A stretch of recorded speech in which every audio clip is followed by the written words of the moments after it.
Post half marathon thoughts 24 hours later.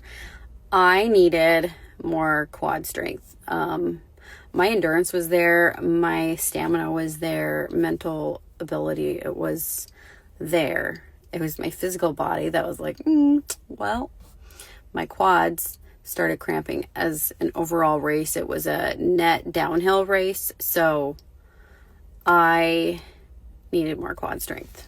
But given the fact that 4.5 months ago I could barely run 0.2 of a mile, I'd say I did pretty good. Another post half marathon thought that I have 24 hours later-ish was, I feel like I made a mistake by taking one of the Honey Stinger glucose gels. I ended up taking two, one at like 7 miles when I started losing the 2:30 pacer, which at the end of the day, they ended up finishing at like 2:20 or 2:18 pace, 2 hours and 18 minutes. So they were faster than I was able to keep pace with them until they got faster, which when you're on your downhill, you're going faster.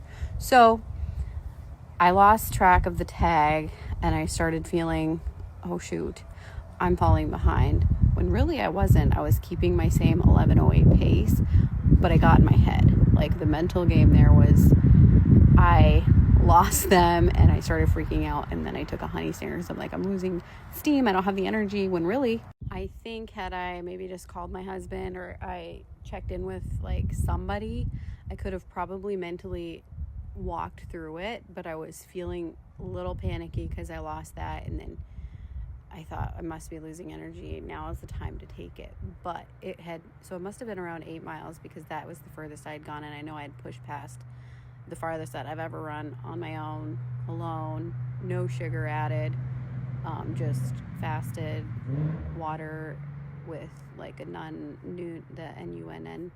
NUUN or something, electrolyte. Anyway, I digress. I took that, and then a few miles later I took another one because my sugar went down to 120, which is a really great place to be because that means my body's starting to burn its own fuel.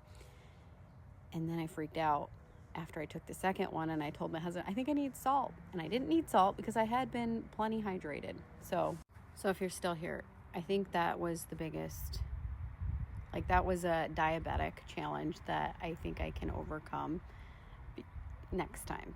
I'm totally geared up and wanting to continue half marathon training. So that excites me. And I think if I can work through this like morning